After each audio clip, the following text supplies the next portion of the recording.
Hey YouTube, I am back with this absolutely gorgeous Elemental Hero Neo's 20th anniversary mat. And I know it has been some time since I've actually been uploading videos. I put one up the other day, but due to the fact that I just got internet last week for the first time about a month and a half, close to a month, a little bit over, I just haven't been able to upload. So today I'm going to bring you a card that I really love in GOAT format that definitely does not see much play, and that is going to be Sacred Phoenix of Nethys.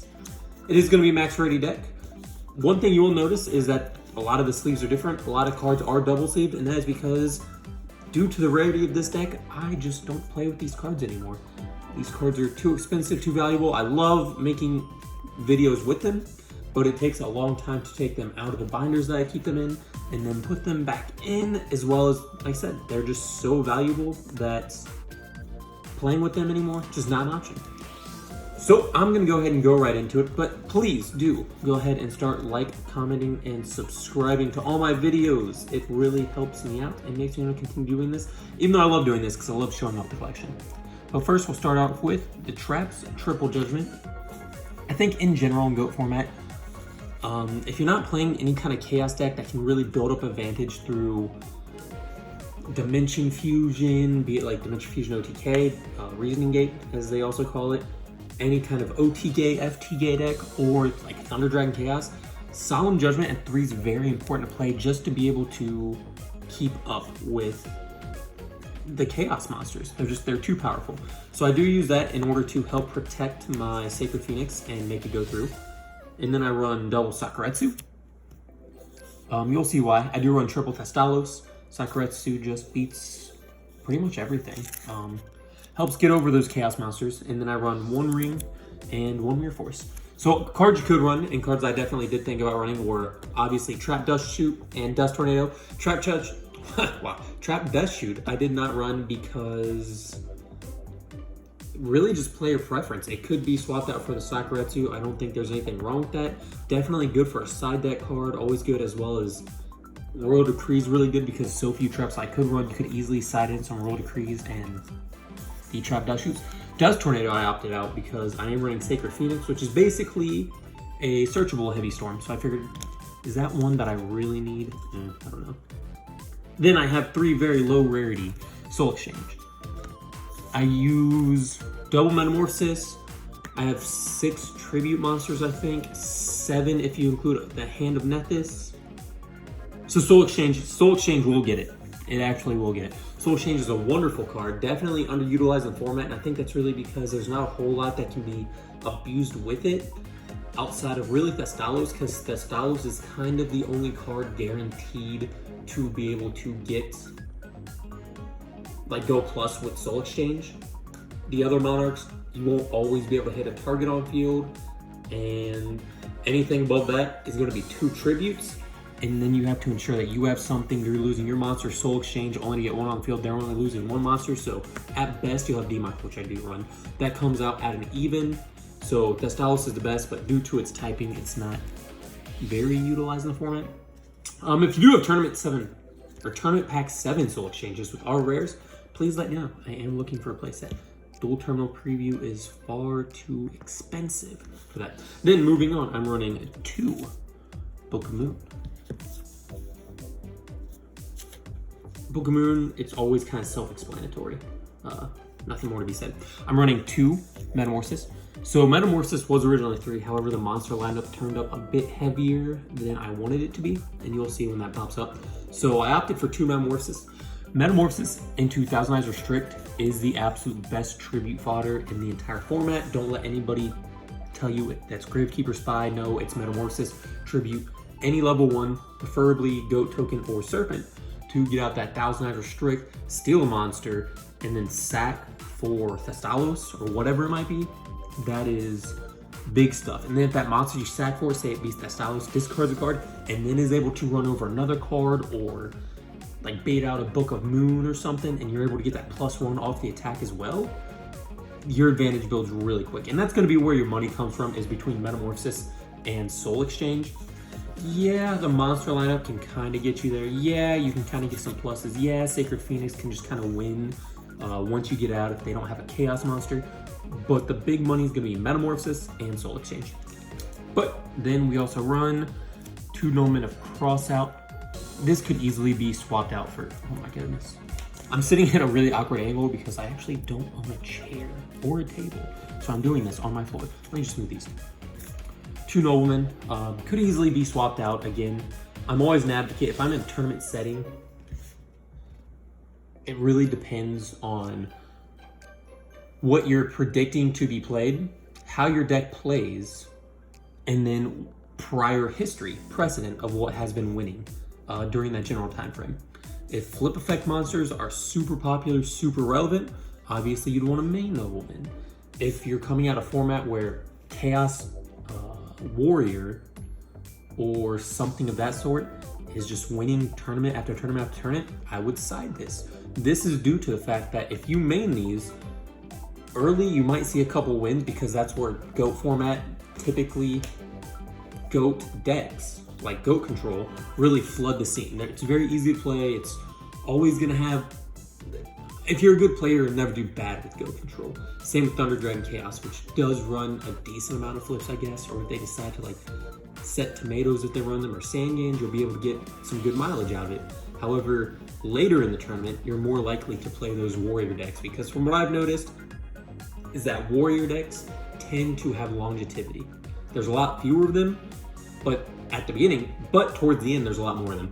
And I would hate to be towards the end of a tournament and start top decking Noblemen Crossout. I think it's kind of a waste. I'd rather have it aside and then just try to play around flips game 1, utilizing Triple Soul Exchange, but I do have it in here just for the general use. Then I have 1 Scapegoat. This was a card that I did have at 2. It could even be pushed up to 3. Really, again, player preference, what you want to push, what you want to play where. I chose one Scapegoat, 1 Metamorphosis. It could, like I said, it could be anything. And then I have 1 MST, 1 Heavy Storm. I think these definitely need to be added into the deck. I'm kind of moving into a mindset, and this happened to me a lot previously, especially Nobleman, was when I was playing Nobleman, great card, absolutely phenomenal. Don't get me wrong, very good for the format, but it's turn-based. I think these are the same way, that anymore you should not be expecting heavy back row type decks. I think your monsters in your main deck, not your side, your main deck should be good enough that you as a player are able to bait out back rows and play through back rows, leaving only MST and Heavy Storm. I think moving things such as Dust Tornado, Breaker, and Mobius to the side deck is more correct moving forward, or at this time I'll say. Breaker, it's good for its 1900 to be able to swing over Kaikus, tie with Skilled Darks. You really don't see a lot of those. I think Kaiku's definitely making a huge comeback. So Breaker's good for attacking over Kaiku, but it doesn't actually do much to the Kaiku plus a back row, because now you have to play that guessing game, and are you just going to lose out on the Breaker? So I think that Breaker's position could be better utilized to something that guarantees you get rid of the Kaiku. If you're that worried, be it smashing ground, be it just running Skilled Dark Magician to run over it, something that guarantees that you're going to get over the Kaiku. Don't get me wrong, Breaker, absolutely great card, but I think that could be better utilized in the side deck moving forward. But completely different conversation. And then finally, I have 1 Graceful Charity, which is Dark Legends. I do consider that the highest rarity of Graceful Charity. 1 Pot of Greed, and 1 Delinquent Duo. All right, moving on to the monsters. We have triple Gravekeeper Spy. And the reason for this is that outside of Metamorphosis, Gravekeeper Spy is the best tribute fodder in the entire format. To go with this, I do run 1 Gravekeeper's Guard. So the reason I'm doing this is because I have noticed in the past, and especially against not flip control, but decks that do run flip monsters, is that if you're able to get a Gravekeeper Guard Tsukiyomi combo going, I do run 1 Tsukiyomi, so I guess that's the other half of the package. I'll show that now. Let's pull that out. In a format like GOAT Control, where normal summon is so dependent on how that game's gonna go, outside of Snatch, Steal, or no, Premature Burial, Call the Haunted, Chaos monsters, you're pretty much relegated to your normal summon. So, or set. Those are really the driving force.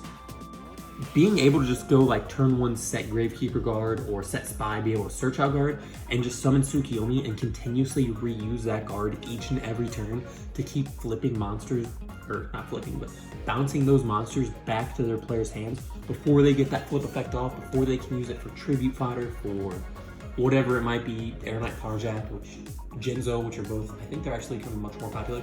I think that is a huge benefit to having any deck that wants to run Gravekeeper Spy. If you want to run Gravekeeper Spy, I just think it should be 3 of. It's an absolutely great card. It clears out goats a little bit slower than Azure Priest, obviously, because Azure Priest does it on 1 turn. Gravekeeper Spy takes 2 turns, assuming that you're making attacks with both of them. But it walls for days, it can win matchups just based on the wall. And Gravekeeper's Guard, I think, can absolutely win you a matchup just by flipping, just by sending monsters back to the hand. So that is something that, if I were playing in more competitive tournaments, I would heavily rely on that combo. And if you hear any music in the background, that is my local, I don't really know what it is, to be honest. It's just like a time thing.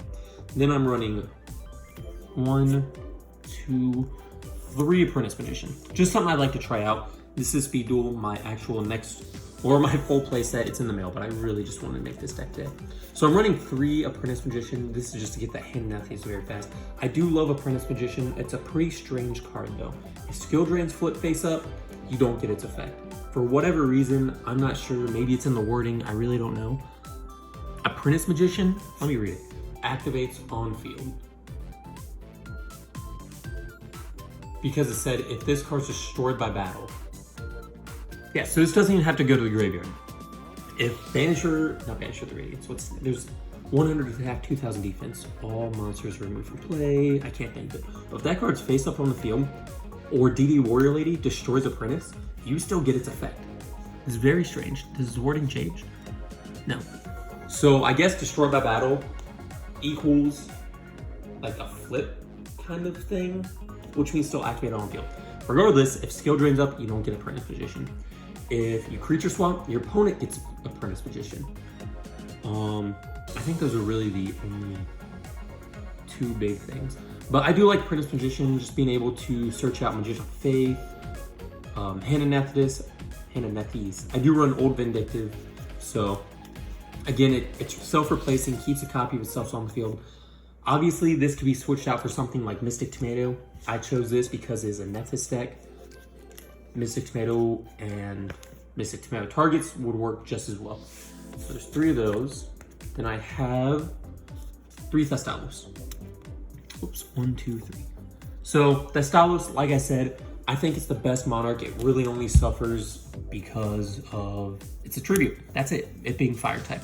It doesn't help towards the chaos factor. If this were a light or a dark monster, I think every single deck would be running it in 3s, without a doubt. That's not even a question in my mind, to be honest. Bare minimum 1, but I personally would always run it in a 3. It's like if Caius were available in GOAT format, how many do you run? 3. But Soul Exchange plus Thestalos, it's a +1. Unless they have Solemn Judgment, I guess that's really the only reason, but if they want to do that, I feel like they probably would have done it on the Soul Exchange, not the Thestalos. Yeah, not much more to say. It is the only Monarch that I run because, again, it's the only one guaranteed to get something, or I guess not like backfire on me. Grandmarg is cool, but it's kind of dependent. Mobius, also very good, but most people just run Channel Traps, so, or Channel Spells. Then I have 2 Magician of Faith. Pretty self-explanatory. And then the 1-ofs, we'll do the 2 searchers, or 2 last search cards. The Old Vindictive and Nethys. Old Vindictive, a lot of people are like, why would you play that? But it's kind of cool, similar to Knight Assailant, that it flip, destroy a card. A little different that it's searchable, whereas Knight Assailant isn't, but Knight Assailant has its like reoccurring combo, adding everything back to the hand. But it is cool to be able to just like have a monster you can set turn 1. If it gets no win, no big deal. It doesn't affect your play, it doesn't affect your combos, doesn't affect anything at all. But being able to set 1, pass, they go, set a monster, pass, you draw, flip, destroy their set, sack for Thestalos. Pretty cool, I think. Abusable again with Tsukiyomi, not much more to say here. And Nethys, again, you summon it, call priority on either something that's on your field, you can tribute Scapegoats. Some of them that's on your field, if you soul exchange, priority tribute their monster to bring out one of the coolest cards in the entire format, Sacred Phoenix Nephthys. When this card is destroyed by a card effect, it goes to the graveyard during next standby phase. It is special summoned to your field and destroys all spell check cards. Kind of a dead draw. I don't really have any way to get rid of it outside of a charity discard, and if I do, I don't have a way to bring it back. So I guess I could be running like Call to Haunted, Premature Burial, but I don't want the deck to be focused on Sacred Phoenix, just to have Sacred Phoenix. I think decks that focus on Sacred Phoenix, they kind of auto-lose to Chaos. But it's also good if I draw it because I do have like the Gravekeepers 5, things of that nature, to make those 2 tributes matter or a little bit easier. But for that reason, I'm also running this very, very mint, very gradable Dark Magician of Chaos. One of the other coolest cards. So kind of a similar thing to Sacred Phoenix, except I cannot search it. Be able to get back any of my power spells. This is more just like something that I wanted to run. This could easily be anything else. I think the monster lineup that I've shown, you can easily move a few things around, add a 3rd Magician of Faith, add an Azure Priest, add insert Light Monster, and then also throw in a Blackluster Soldier. I do not run Blackluster Soldier in this build. It is what it is. And then, oh my goodness, that was bad. The final 2 cards are Sangin and Sensor Serpent. Originally, I did not have Sensor Serpent. I wanted to keep this at 17 or less monsters. In general, I like to keep my monster counts between 15 and 17 in GOAT format decks, but Serpent is just kind of like, during Metamorphosis, Serpent's just kind of too good. But Serpent could easily be dropped for another trap, a different monster, something other than lights. There's a lot of things could be. But that's going to be it for the deck. Again, it is going to be Sacred Phoenix. Please like, comment, and subscribe to my videos. It would mean the world to me. You guys have a wonderful day. I'll talk to you later. Have a good one. Bye.